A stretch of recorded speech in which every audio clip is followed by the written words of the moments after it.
안녕하십니까. 박형칠의 노화방주 방송을 시작하겠습니다. 오늘부터는 우리 인생에게 기쁜 소식, 참 좋은 소식을 전하려고 합니다. 우리가 이 땅에 살아가면서 기쁘고 좋은 소식보다는 나쁜 소식, 슬픈 소식, 우울한 소식들이 많이 있는 세상이거든요. 그런데 우리 인생에게 기쁜 소식, 좋은 소식, 그것을 복음이라고 말합니다. 복음이란 뜻이 기쁜 소식 또는 좋은 소식이란 뜻입니다. 영어로 good news. 이렇게 기쁜 소식, 좋은 소식을 전할 수 있어서 기쁘게 생각하고요. 여러분들은 그런 복음을, 즉 좋은 소식을 들을 수 있는 것이 하나님의 은혜라고 생각합니다. 열린 마음으로 같이 참여했으면 좋겠습니다. 무엇이 우리에게 기쁜 소식일까요? 마가가 전해주는 복음, 그래서 마가복음이라고 합니다. 마가가 전해주는 기쁜 소식에 대해서 시작하겠습니다. 마가복음 1장 1절에 하나님의 아들 예수 그리스도의 복음의 시작이라 라고 말씀이 시작됩니다. 하나님의 아들 예수 그리스도의 복음의 시작이라. 무엇이 기쁜 소식입니까? 예수가 기쁜 소식입니다. 무엇이 기쁜 소식인가요? 예수가 하나님의 아들, 즉 하나님이신 것이 기쁜 소식입니다. 또 무엇이 기쁜 소식인가요? 네, 예수가 그리스도이신 것이 기쁜 소식입니다. 그럼 한 가지씩 살펴보도록 하겠습니다. 첫 번째, 예수가 기쁜 소식입니다. 사람은 죄로 말미암아 고통하고 방황합니다. 죄 때문에 모든 고통과 불행과 저주가 오거든요. 죄를 졌기 때문에 늙고 병들어 괴로워하다가 반드시 죽습니다. 사람들은 흔히 말해요. 죽으면 끝이야. 안 그렇습니다. 한 번 죽는 것은 사람에게 정하신 것이지만 그 후에는 심판이 있습니다. 죽으면 끝이 아니고요. 지옥 심판이 있어요. 그것도 영원토록. 그러므로 죄로 인한 불행과 저주에서 구원받는 일이야말로 정말 좋은 소식, 기쁜 소식입니다. 예수님이 왜 오셨습니까? 네, 그 기쁜 소식, 즉 죄에서 구원하는 일을 위해서 오셨기 때문에 예수가 기쁜 소식입니다. 마태복음 1장 21절에 아들을 낳으리니 이름을 예수라 하라. 이는 그가 자기 백성을 그들의 죄에서 구원할 자이심이라. 죄에서 구원할 자는 예수님밖에 없습니다. 예수님이 태어날 때 이 땅에는 기쁨의 샘, 좋은 샘이 열리게 된 것입니다. 누가복음 1장 10절에서는 천사가 이렇게 말합니다. 천사가 이르되 보라 내가 온 백성에게 미칠 큰 기쁨의 좋은 소식을 너에게 전노라. 예수가 태어나게 되니 이제 큰 기쁨의 좋은 소식이다 라고 하늘에서 천사가 말하는 것입니다. 11절에 오늘 다윗의 동네에 너희를 위하여 구주가 나셨다. 기쁜 소식이 뭐라고요?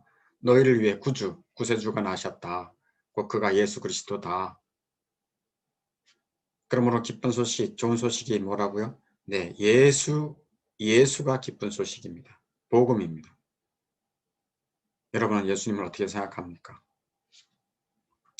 두 번째, 예수가 하나님이신 것이 기쁜 소식입니다. 예수는 인간의 몸을 입고 오셨지만 하나님이십니다.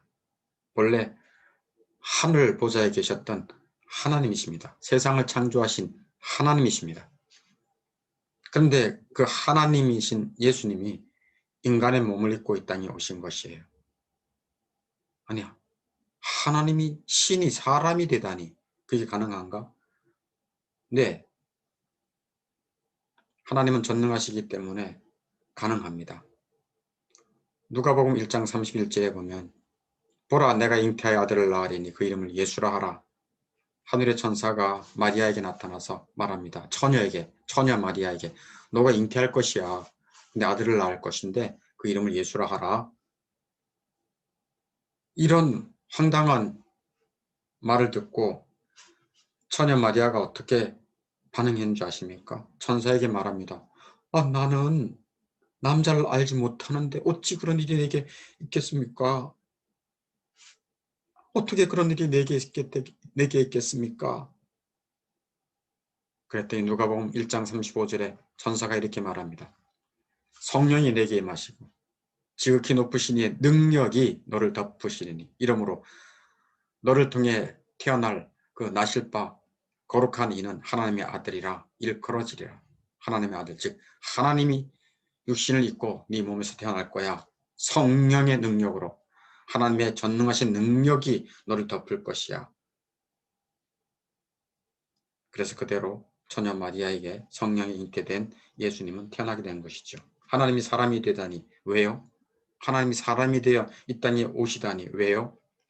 디모데전서 1장 15절에서 그리스도 예수께서 죄인을 구원하시려고, 네, 죄인을 구원하시려고, 죄로 인해 비참하고 불행한 인생을 구원하시려고 세상에 임하신 것입니다. 디모데전서 1장 15절에 분명히 말씀하고 계십니다. 죄인을 구원하기 위해 하나님이 사람 몸으로 세상에 임하신 것이 기쁜 소식입니다. 좋은 소식입니다. 아, 이제 살았구나. 우리의 구원자가 있구나. 이렇게 탄성이 나와야 됩니다. 사실 우리 인생은 죄의 구렁텅이에 빠져서 이런저런 한탄과 고뇌의 소리가 여기저기 들립니다. 이게 인생이야? 이렇게 사는 것이 너무 지겨워. 마음이 너무 괴로워. 허무해. 질병 때문에 내 몸이 고통스러워 죽겠어. 아, 이런 세상 살고 싶지 않아. 죽고 싶어. 이 망할 세상. 한숨과 한탄이 있는 이 땅에서 예수님은 죄인을 구원하시기 위해서 이 땅에 오신 것입니다. 예수님이 누구시라고요? 하나님이신데 이 땅에 인간의 몸을 입고 오셨습니다. 그래서 예수가 하나님이신 것이 기쁜 소식이에요. 왜 하나님이 이 땅에 오셨는가? 사람이, 불완전한 사람, 능력 없는 사람이 사람을 구원할 수 없습니다. 이 땅의 모든 부조리와 어려움과 모든 죄에서 구원할 수 있는 것은 사람이 아닙니다. 그래서 전능하신 하나님이신 예수님이 이 땅에 오신 것입니다. 그러므로 예수가 하나님이신 것이 기쁜 소식이에요. 마지막으로 예수가 그리스도인 것이 기쁜 소식입니다. 예수가 그리스도이심이 기쁜 소식입니다. 예수가 그리스도시다. 예수 그리스도, 예수 그리스도. 예수 그리스도는 예수가 그리스도이십니다 라는 뜻이죠. 예수 그리스도는 복음의 중요한 핵심이죠. 사도 베드로가 예수님 앞에서 신앙 고백을 할 때 무엇이라고 한 줄 아십니까? 마태복음 16장 16절에 주는 그리스도시요 살아계신 하나님의 아들이십니다. 그리스도라고 고백하고 하나님의 아들, 즉 하나님이십니다 라고 고백합니다. 예수가 그리스도이심을 고백했지요. 사도 바울도 복음을 증거하러 다닐 때 복음의 핵심을 예수가 그리스도이심을 증거하고 있습니다. 사도행전 17장 3절에 내가 너에게 전하는 이 예수가 곧 그리스도라. 이 예수는 그리스도다. 사도행전 5장 42절에서도 그들은 여기 사도들입니다. 예수님 12제자예요. 그들이 날마다 성전에 있든지 집에 있든지 예수는 뭐라고요? 네, 그리스도라고 가르치기와 전도하기를 그치지 아니하니라. 그러니까 예수님의 12제자도 또 사도 바울도 이방인의 사도로 부름받은 바울도 예수가 그리스도이심을 증거합니다. 즉 예수가 그리스도이신 것이 복음이라는 것입니다. 그러면 그리스도, 여러분 처음 들어보신 분도 있죠? 그리스도가 무엇입니까? 네, 그리스도는 헬라어입니다. 또 히브리어로는 메시아라고도 말합니다. 헬라어로 그리스도, 히브리어로 메시아. 무슨 뜻입니까? 네, 그리스도는 기름 부음 받은 자라는 뜻입니다. 기름을 부어요. 이렇게 실제 이렇게 머리에 기름을 붓습니다. 기름 부음을 받은 자라는 뜻이 그리스도, 메시아라는 뜻이에요. 기름 부음 받은 자라고요? 네. 구약 성경에서는 기름 부음 받은 자는 특별한 사람이 있었어요. 세 사람이 있었습니다. 누군지 아십니까? 네, 선지자, 제사장, 왕이었습니다. 선지자, 제사장, 왕이었습니다. 이들을 특별한 사람으로 세울 때 기름 부어서 세웠습니다. 그리스도는 이 선지자, 제사장, 왕직 모두를 다 가지고 오셨어요. 그래서 삼중직이라고 말합니다. 세 가지 다. 인간은 하나씩만 가지고 있었는데 예수님은 세 가지를 다 가지고 오셨어요. 예수 그리스도. 예수는 그리스도다. 그럼 그리스도가 뭐라고요? 기름 부음 받은 자다. 기름 부음 받은 자가 의미가 뭐라고요? 기름 부음 받은 자는 기름 부음 받는 자는 선지자, 제사장, 왕들이 기름 부음 받는다. 근데 예수님은 선지자, 제사장, 왕, 삼중직 이 세 가지 직을 다 가지고 오셨다. 그래서 교회는 예수 그리스도의 이름으로 기도합니다. 예수 그리스도 만세! 뭐 이런 말도 해요. 그럼 무슨 뜻입니까? 쉽게 예를 들어서 이승만 대통령, 우리나라 초대 대통령이죠. 뭐 근데 이승만은 이름이고요. 대통령은 직무입니다. 직무. 그러니까 이승만은 이름이고 대통령은 그가 했던 직무입니다. 마찬가지예요. 예수 그리스도 그러면 예수는 이름이고 그리스도는 직무예요. 직무. 그러니까 예수님은 그리스도라는 직무를 가지고 이 땅에 오신 거예요. 즉 세 가지 직무를 모두 가지고 오신 거예요. 무슨 직무라고 말씀했습니까? 전 선지자, 제사장, 왕직입니다. 그래서 예수 그리스도, 이승만 대통령. 그러면 선지자직부터 살펴보도록 하겠습니다. 선지자, 예수님은 선지자 직무를 가져오셨어요. 구약에 신명기 18장 18절에 예수님이 선지자 직무를 가져오실 것을 예언해 놓고 있고요. 또 요한복음 6장 11절 1장 2절에 그 말씀대로 예수님이 오신 거예요. 맨 처음에 선지자 직무에 대해서 말씀을 드린다 그랬죠. 구약의 신명기 18장 18절에 이렇게 말씀하고 있어요. 내가 그들의 형제 중에서 너와 같은 선지자 하나를 그들을 위하여 일으키고 내 말을 그 입에 두리라.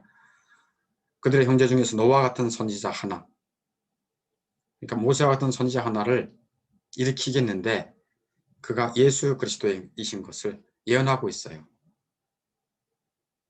이 예언대로 예수님은 선지자로 오셨어요. 요한복음 6장 38절에 예수님이 선지자로 오셔서 이렇게 말씀합니다. 내가 하늘에서 내려온 것은 내 뜻을 행하려 함이 아니요 나를 보내신 이의 뜻을 행하려 함이니라. 선지자는 무슨 일을 합니까? 네, 하나님의 뜻을 가르치고 전하는 것입니다. 하나님의 뜻을 가르치고 전하는 것이에요.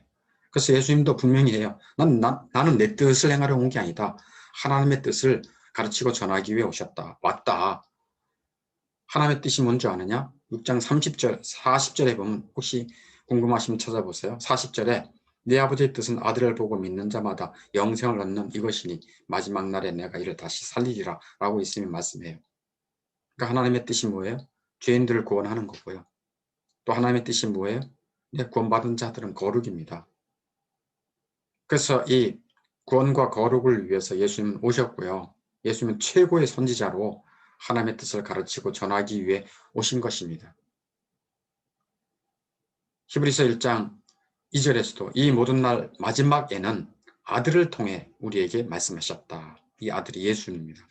이 모든 날 마지막에는 구약에는 여러 선지자를 통해서 말했지만 이제 아들 예수 그리스도를 통해서 우리에게 말씀한다 하고 히브리서 1장 2절에 말씀하고 있어요. 그러니까 예수님은 선지자직을 가져오셨어요. 선지자 직무가 뭐라고요? 하나님의 뜻을 가르치고 전하는 겁니다. 그 다음에 무슨 직을 가지고 오셨다고요? 네, 제사장 직무입니다. 제사장 직무. 이 제사장 직무도 구약의 시편 110편 4절에 예언되어 있고요. 그 말씀대로 예수님이 히브리서 9장 11절 12절에 제사장으로 오신 것을 신약에 말씀하고 있습니다. 제사장 직무. 제사장은 사람들의 죄를 속죄하기 위해서 양의 피를 가지고 지성소에 들어갑니다. 그래서 그 지성소에 그 속죄소라는 게 있거든요. 거기에 피를 뿌리면은 하나님께서 그 피를 보시고 하나님의 자비를, 구원의 자비를 베풀어 주시죠. 그래서 구약의 예언대로 시편 110편 4절에 이렇게 예언하고 있습니다. 여호와는 맹세하고 변하지 아니하리라. 이르시기를 너는 멜기세덱의 서열을 따라 영원한 제사장이라 하셨도다. 예수님을 영원한 제사장으로 보내주셨어요. 영원한 제사장으로. 구약의 예언대로 히브리서 9장 11절에 그리스도께서는 장래 좋은 일에 대제사장으로 오셨다라고 명백히 말씀하고 있어요. 구약에는 제사장이 백성들의 죄를 사죄하기 위해서 양의 피, 염소의 피를 가지고 지성소로 들어갔지 않습니까? 근데 그리스도께서는 대제사장으로 오셨는데 피가 있어야 되잖아요. 피 흘림이 없이는 죄사함이 없으니까 누군가 내 죄를 위해서 희생하고 죽어야 내 죄가 사해지는 것이거든요. 근데 예수님은 장래 좋은 일의 대제사장으로 오사 그럼 무엇을 제물로 삼았는가? 염소와 송아지 필요하지 않고요. 뭘로 했습니까? 네, 히브리서 9장 12절에 자기의 피로 영원한 속죄를 이루셨습니다. 그래서 예수님이 십자가에 죽으신 것입니다. 피를 흘리신 것입니다. 그래서 영원한 속죄, 한 번의 제사로 영원히 속죄를 이루신 것입니다. 구약에는 죄를 지면 또 양을 잡고 죄를 지면 또 염소를 잡고 죄를 지면 송아지를 잡아야 되는데 이 한 번의 피로 예수님의 한 번의 피로 영원한 속죄를 이루신 것입니다. 그래서 예수님이 어떤 직무를 가져오셨다고요? 제사장 직무를 가져오신 거예요. 죄인을 구원하시기 위해서는 먼저 죄를 사죄해 주셔야 되는데 하나님이 사죄해 주시기 위해서는 제사장이 염소와 송아지 필요하지 않고 예수님이 자기의 피로 영원한 속죄를 이루어 주신 것입니다. 그래서 제사장 직무를 이루신 겁니다. 또 하나의 직무가 있죠. 네, 그것은 왕의 직무입니다. 시편 110편 1절에 예수님이 왕으로 이 땅에 오실 것을 예언하고 있고요. 마태복음 22장 43절에서는 마태가 예수님이 이 시편 110편 1절의 예언대로 왕으로 오셨다는 것을 말씀하고 있습니다. 그래서 왕의 직무, 예수님은 구약의 예언대로 왕의 직무를 가져오셨어요. 시편 110편 1절에 여호와께서 내 주에게 말씀하시기를. 지금 시편 110편은 다윗이 지은 시입니다. 다윗이 성령의 충만을 받아서 이렇게 고백해요. 여호와께서, 이 성부 하나님이죠. 내 주에게, 내가 누굽니까? 다윗이죠. 다윗의 주에게, 다윗의 주인, 즉 다윗의 자기도 왕이지만 자기의 왕, 내 주, 여기서 주는 예수 그리스도입니다. 예수, 왕이신 예수님에게 말씀하시기를 내가 성부 하나님께서 너의 원수들로 내 발판 되게 하기까지 너가 예수죠. 예수. 너는 내 오른편에 앉아있으라. 그러니까 예수님이 왕으로 이 땅에 오실 것을 다윗을 통해서 예언하고 있는 것입니다. 그래서 예수가 왕으로 이 땅에 오셨다는 증거는 마태도, 마가도, 누가도, 요한도 합니다. 그 중에 마태복음 22장 43절에 이렇게 기록되어 있습니다. 이르시되 그러면 다윗이 성령에 감동되어 어찌 그리스도를 주라 칭하여 말하되 44절에 이런 말씀이 있어요. 주께서 내 주에게 이르시되 그 시편 110편 1절 말씀 그대로 주께서 내 주에게 이르시되 내게 내 원수를 내 발 아래 둘 때까지 내 우편에 앉아 있으라 하셨도다 하였느냐. 즉 예수님을 주라, 즉 왕이라고 다윗이 칭하고 있다라고 말합니다. 즉 구약의 예언대로 예수님은 왕으로 오셨어요. 예수는 왜 왕으로 오셨나요? 왜 왕으로 오셨나요? 왕으로 오신 이유가 있지 않습니까? 그러면 왕이 되어서 왜 왕으로 오셨는가? 그것은요, 좀 영어로 해서 죄송하지만 조금 더 마음에 와닿게 하기 위해서 영어로 4가지를 정리했습니다. 이것은 웨스트민스터 소결이 26문에서도 그 답변에 나와 있는 내용입니다.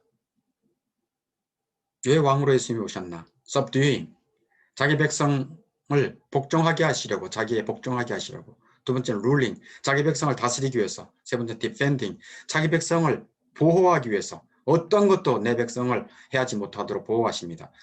네 번째는 conquering, 자기 백성을 원수들로부터 보호하고 원수들을 정복하기 위해서입니다. 예수님의 후손들을 해하려고 하는 자들을 정복하기 위해 오셨습니다. 사단을 정복하고 악을 정복하기 위해 왕으로 오셨습니다. 왕은 막강한 힘을 가지고 있거든요. 예수님은 모든 권세를 다 가지고 계시거든요. 그래서 예수님이 왜 왕으로 오셨다고요? 자기 백성을 복종하게 하시려고. subduing, 그 다음에 자기 백성을 다스리게 하시려고. ruling, 다스리죠. 그 다음에 자기 백성을 보호하게 하시기 위해서. defending, 그리고 자기 백성을 모든 원수로부터 보호하고 그다음에 원수를 정복하기 위해서 오신 것입니다. 왕이신 예수님은 세상의 왕들과는 다릅니다. 세상의 권세자와는 다릅니다. 세상의 권세자들은 자기들의 권세와 권력이 커질수록 더 지독해지고 고압적이 되고 권세의 세도를 부립니다. 그러나 진정한 왕, 만왕의 왕, 예수님은 희생으로, 사랑과 희생으로 자기 백성을 위하셨습니다. 아니, 더 나아가 자기 백성을 삼기 위해서, 자기 백성의 죄를 사해주기 위해서, 구원하기 위해서 고난과 수치와 멸시와 희생, 이것을 일평생 가지셨고 십자가에서 그 절정을 이루었습니다. 왕이신 예수님이 고난당하시고 순환당하시고 희생 멸시를 당하실 것이다 라고 예언한 말씀이 시편 22편에 있거든요. 너무 많아가지고 제가 찾지는 않았습니다. 시편 22편의 1절에 이렇게 말합니다. 예수님이 십자가상에서 고백하는 것처럼 22장 1절에 시편 22편 1절입니다. 내 하나님이여 내 하나님이 어찌 나를 버리셨나이까. 또 22편 6절에 나는 벌레요 사람이 아니라 사람이 비방거리요 백성의 조롱거리이니이다. 이렇게 비방과 조롱을 받았습니다. 예수님이. 왕이신 예수님이요. 그리고 나를 보는 자마다 7절입니다. 다 나를 비웃고 입술을 삐죽거리고 머리를 흔들며 말하되 8절입니다. 그가 여호와께 의탁하니 구원하실걸 그를 기뻐하시니 건지실걸 하나이다. 예수님이 십자가에서 우리 죄를 위해 죽으실 때에 밑에는 사람들이 비아냥거렸습니다. 너가 구원자면 하나님 앞에 기도해서 너부터 구원하게 해라 하고서 비아냥거리고 조롱하고 침뱉고 가시밀려관을 씌우고 그랬습니다. 왕이 고난과 죽임을 당했습니다. 힘이 없는 왕이어서요? 아닙니다. 힘은 있으신데 자기 백성들의 죄를 사하기 위해서 죽으신 것입니다. 고난을 받으신 것입니다. 수치를 받으신 것입니다. 왜요? 죄의 싹은 수치, 고난, 죽음이거든요. 예수님이 대신 받으신 것이죠. 이렇게 왕이 고난과 죽임을 당하여 그 예수 그리스도의 사랑과 희생을 믿고 따르는 자들 22편 30절에 후손이 그를 섬길 것이요. 예수님의 예수님의 후손이 그를 섬길 것이요. 예수님을 믿고 따르는 자들을 예수님의 영적 자녀입니다. 그를 섬길 것이라고 예언하고 있습니다. 대대의 주를 전할 것이다. 대대의 주, 왕이신 예수님을 전할 것이다. 나 같은 죄인을 위해 사랑과 희생으로 죽으셨다. 그는 왕이시다. 그는 나의 생명이시다. 그는 나의 주인이십니다. 그는 온 세상의 죄를 위해 죽으신 분이십니다. 하고 증거하고 전할 것이다. 라고 시편 22편 30절에 말씀하고 있습니다. 그래서 진정한 예수 그리스도의 후손, 예수 그리스도를 믿는 영적 자손들, 즉 그리스도인들이죠. 진정한 그리스도인은 그를 섬길 것이고 대대로 주를 전할 것입니다. 자랑스러워할 것입니다. 하나님은 십자가에서 죽으신 예수 그리스도 그의 고난을 영광으로 바꿔주셨어요. 그래서 영원한 하늘 보좌 우편에 시편 110편 1절의 예언대로 앉혀주셨습니다. 그리고 모든 사람으로 그를 왕으로 주로 고백하게 하셨습니다. 지금 예수 그리스도는 하늘 보좌 우편에서 왕으로 다스리십니다. 그리고 이 땅에 살아있는 자와 죽은 자를 심판하러 오실 것입니다. 사랑과 희생으로 자기 후손들을 위해 낮아지신 왕 예수를 믿는 자들은 억지로 예수님을 따르지 않아요. 억지로 예수님을 섬기지 않아요. 예수님도 강압적으로 따라와 하지 않습니다. 예수님께 복종하게 하시지만 인격적으로 그리고 즐겁게 헌신하게 합니다. 기꺼이 헌신하게 합니다. 시편 110편 3절의 말씀대로 주의 권능의 날에 주의 백성이 거룩한 옷을 입고 즐거이 헌신하니 즐거이 헌신합니다. 예수님은 왕이시지만 사랑과 희생으로 죽으셨습니다. 왜요? 나 같은 죄인을 용서하시고 구원하기 위해서입니다. 당신은 이 말씀을 듣고 있는 당신은 마음에 그리스도를 모셨나요? 왕이신 그리스도를 즐거이 순종하고 따릅니까? 예수님을 가장 자랑스러워 여기고 그분을 증거합니까? 예수님을 사랑합니까? 예수님이 세우신 영원한 나라 왕국을 기다리며 주를 전하며 삽니까?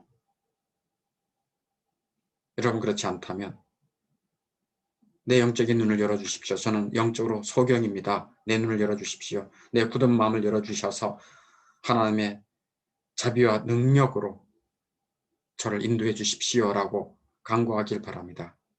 오늘 여러분은 좋은 소식, 기쁜 소식, 즉 복음을 들었습니다. 이 복음이 진정 여러분의 심령과 삶에 임할 수 있기를 간절히 바랍니다. 노아방 주방송을 마치겠습니다.